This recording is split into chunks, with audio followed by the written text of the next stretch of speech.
একটি প্রাসাদে রাজকুমার বড় একটি অনুষ্ঠান আয়োজন করে। সেখানে হঠাৎ একটি বয়স্ক মহিলা চলে আসে। সে বয়স্ক মহিলা রাজকুমারকে একটি ফুল দেয়, কিন্তু রাজকুমার সেই ফুল না নিয়ে সে বয়স্ক মহিলাকে অপমান করে। একটি ব্যক্তি গভীর বন দিয়ে যাচ্ছিল। হঠাৎ নেকড়েরা তাকে আক্রমণ করে। তো নেকড়েদের কাছ থেকে বাঁচার জন্য সে প্রাসাদে আসে এবং সেখানে আশ্রয় নেয়। একটু পর তার মেয়ে তার বাবাকে বাঁচানোর জন্য প্রাসাদে চলে আসে। প্রাসাদে আসার পর মেয়েটির সাথে সব অদ্ভুত কাহিনী ঘটতে থাকে। হাই বন্ধুরা, তোমরা সবাই কেমন আছো? আশা করি তোমরা সবাই খুব ভালো আছো। তো আজকে আমি তোমাদের সামনে ফ্যান্টাসি রোমান্টিক একটি মুভির কাহিনী তোমাদের সামনে তুলে ধরবো। মুভিটি 2017 সালে মুক্তি পায়। মুভিটির নাম হচ্ছে বিউটি অ্যান্ড দ্য বিস্ট। একটি প্রাসাদে রাজকুমার বড় একটি অনুষ্ঠান আয়োজন করে।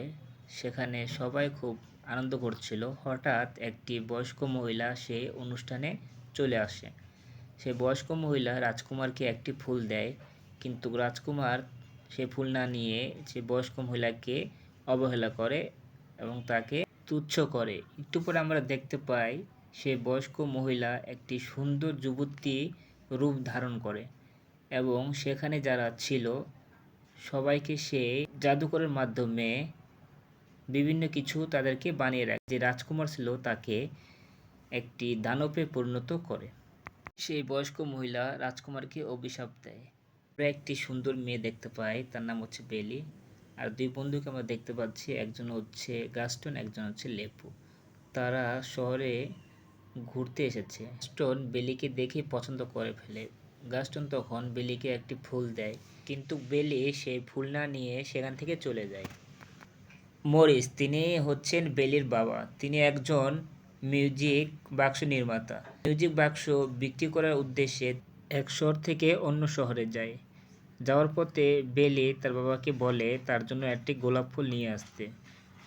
বরাবর যেটা সে করে। তার বাবা সেখান থেকে যাওয়ার পর আমরা দেখতে পাই গাস্টন সে বেলির কাছে আসে এবং বেলিকে বিয়ের প্রস্তাব দেয়, কিন্তু বেলি সে তার বিয়ের প্রস্তাবে রাজি হয় না। গভীর বন দিয়ে বেলির বাবা যাচ্ছে অন্য শহরে। তখন সে বনের ভিতরে নেকড়েরা তাকে আক্রমণ করে। বেলির বাবা সে নিজেকে বাঁচানোর জন্য রাজপ্রাসাদে আসে আশ্রয় নেওয়ার জন্য।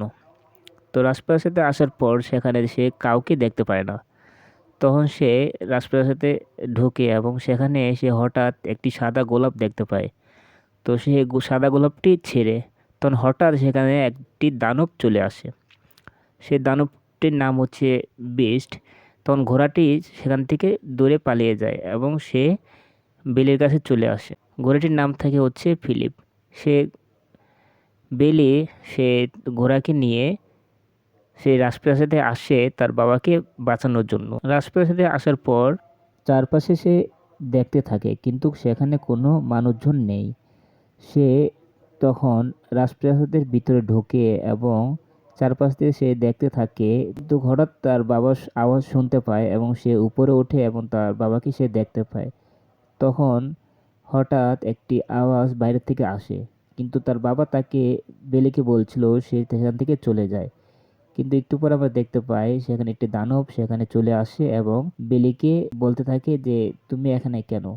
বেলি তখন বলে আমি বাবাকে উদ্ধার করতে এসেছি। বেলি তখন দানবকে বলে আমার বাবাকে ছেড়ে দেন, আমাকে শাস্তি দেন। তখন দানব বেলিকে বন্দি করে রাখে। বেলির বাবা মরিস তখন গ্রামে যায় এবং সবাইকে বলতে থাকে তার মেয়েকে একটি দানব বন্দি করে রেখেছে। সেখানে যেতে কেউ রাজি হয় না। গাস্টন সেখানে যেতে রাজি হয়ে যায়। দানবটি যখন গোলাপ ফুল দেখছিল তখন হঠাৎ সেখানে বেলি চলে আসে। তো বেলিকে দেখে দানবটি তখন বেলিকে খুব ধমক দেয় এবং বেলি তখন সেখান থেকে দূরে তার ঘোড়াকে নিয়ে সেই রাজপ্রাসাদ থেকে সে চলে যায় এবং সেখানে যাওয়ার পথে আমরা দেখতে পাই কয়েকটি নেকড়ে বেলিকে আক্রমণ করে। তখন হঠাৎ দানবটি আসে এবং বেলিকে সে রক্ষা করে, কিন্তু বেলিকে রক্ষা করতে গিয়ে দানবটি তখন খুব আহত হয়ে যায় এবং সে তখন সেখানে পড়ে যায়। তখন বেলি দানবকে তার ঘোড়াতে করে তার প্রাসাদে নিয়ে আসে। এদিকে বেলির বাবা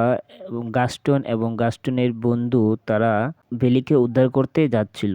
তখন হঠাৎ গাস্টন বলে সে তার সাথে যাবে না, কিন্তু তার সাথে যেতে হলে তাকে বেলির সাথে বিয়ে দিতে হবে। তখন বেলির বাবা গাস্টনকে বলে তার মেয়েকে তার সাথে বিয়ে বিয়ে দিতে, কিন্তু বেলির বাবা সেখানে রাজি হয় না। তো গাস্টন একথা শুনে বেলির বাবাকে গাছের সাথে বেঁধে রেখে সেখান থেকে চলে যায়। একটু পর সেখানে একজন মহিলা চলে আসে, তার নাম হচ্ছে আগাত। সে বেলির বাবাকে নিয়ে যায় এবং তার সেবা যত্ন করে এবং তাকে সে সুস্থ করে। এদিকে আমরা দানবকে দেখি, সে অসুস্থ অবস্থায় বিছনায় শুয়ে আছে।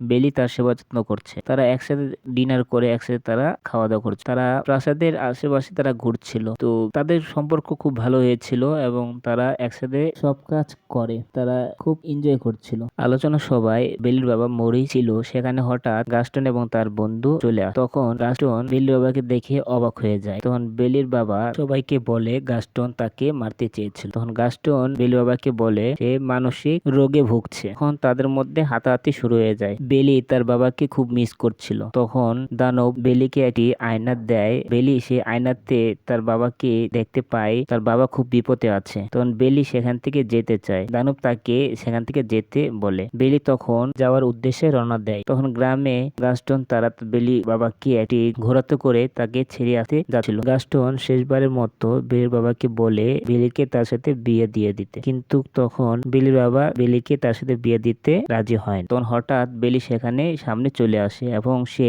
বলতে থাকে, বেলি তখন বলে দানব আমাকে আটকে রেখেছিল। তখন বেলি আয়নাটি বার করে সবাইকে দেখাতে থাকে। তখন তারা খুব ভয় পেয়ে যায়। গাস্টন তখন বলে আমরা সেই দানবকে মারতে যাই। তখন বেলির বলে ভালো দানব, কিন্তু গাস্টন বলে দানবকে আমাদের মারতে হবে। তো গাস্টনের কথা শুনে সেখানে সবাই সেই দানবকে মারতে চায়, কারণ তারা ভাবছিল দানবটি তাদের ছোট বাচ্চাদের আক্রমণ করতে পারে। তখন দানবকে মারতে তারা একসাথে বার হয়ে যায়। বেলি এবং বেলির বাবাকে তারা আটকে রাখে। তারা দানবকে মারার উদ্দেশ্যে বার হয়ে যায়। তারা প্রাসাদের দিকে রওনা দেয়। তারা প্রাসাদে যাওয়ার সময় তারা বিভিন্ন যন্ত্রপাতি নেয়। তারা যখন গেটের ভিতরে ঢুকতে যাবে তখন তারা ঢুকতে পারে না। তো লোহার মাধ্যমে গেটের দরজাটা তারা ভেঙে ফেলে এবং তারা ভিতরে ঢুকে আক্রমণ চালাতে শুরু করে।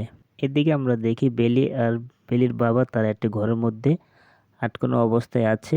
প্রাসাদের মধ্যে গাস্টন ওরা আক্রমণ শুরু করে দেয়। তারা প্রথমে সেখানে অদ্ভুত সব পত্রর সাথে তারা যুদ্ধ করে, মানে যে যন্ত্রপাতি কথা বলতে পারে তাদের সাথে তারা যুদ্ধ করে। গাস্টন সে উপরে যায় এবং সে দানবকে খুঁজতে থাকে, আর এদিকে যারা সৈন্যবন্য ছিল তারা যুদ্ধ করে থাকে। সৈনিক সে বেলি এবং বেলির বাবাকে যেখানে বন্দি করে রেখেছিল সেটা সে খুলে এবং সেখানে সে বেলি এবং বেলির বাবাকে সে খুঁজে পায়। পরে একটু পরে তার বাবাকে দেখে। ততক্ষণ বেলি প্রাসাদের দিকে যেতে থাকে। প্রাসাদের মধ্যে তুমুল যুদ্ধ শুরু হয়ে যায়। এদিকে গাস্টন সে উপরে যায় দানবকে মারতে। পরে সে দানবকে দেখে এবং তাকে গুলি করে নিচে ফেলে দেয়। একটু পরে বেলি সেও আসে এবং গাস্টন তার উপর গুলি করতে যাবে, তখন বেলি তাকে ঠেলা দিয়ে নিচে ফেলে দেয়। এদিকে গাস্টন আর দানব খুব মারামারি করতে থাকে। গাস্টন সে উপর থেকে পড়ে মারা যায়। দানবটি তখন গুলি খেয়ে নিচে পড়েছিল, বেলি তার পাশে ছিল। একটু পরে আঘাত সে আসে এবং এখানে মেন কাহিনী হচ্ছে রাজকুমারীকে অভিশাপ দেওয়া হয়েছিল যে পর্যন্ত ফুলের পাপড়ি ঝরে যাওয়ার আগে সে যদি সত্যিকারের ভালোবাসা পায় তাহলে সে আগের রূপ ধারণ করবে, আর যদি সে সত্যিকারের ভালোবাসা না পায় তাহলে সে আজীবন এই দানব রূপে থাকবে। তো এখানে রাজকুমার তার সত্যিকারের ভালোবাসা পাওয়ার কারণে সে তার আসল রূপটা ফিরে পায়। এখানে যারা যন্ত্রপাতি ছিল তারাও মানুষ হয়ে গেছে। তো আমরা শেষে দেখতে পাই সবাই খুব আনন্দ করছে এবং সবাই সবাইকে চিনতে পেরে খুব সময় কাটাচ্ছে। সবাই খুব খুশি ছিল, তারা সবাই খুব আনন্দ করছিল। আর এদিকে সবাই খুব এনজয় করছিল। দানব বর্তমানে যে রাজকুমার, এখন বেলি আর রাজকুমার খুব এনজয় করছিল। বেলির বাবা সে আর্ট করছিল। মুভির গল্প এখানে শেষ হয়ে যায়। মুভিটা যদি ভালো লেগে থাকে তাহলে লাইক, কমেন্ট, শেয়ার করতে ভুলবেন। আর নিত্য নতুন মজাদার ভিডিও পেতে আমার চ্যানেলকে সাবস্ক্রাইব করে রাখুন। ধন্যবাদ সবাইকে।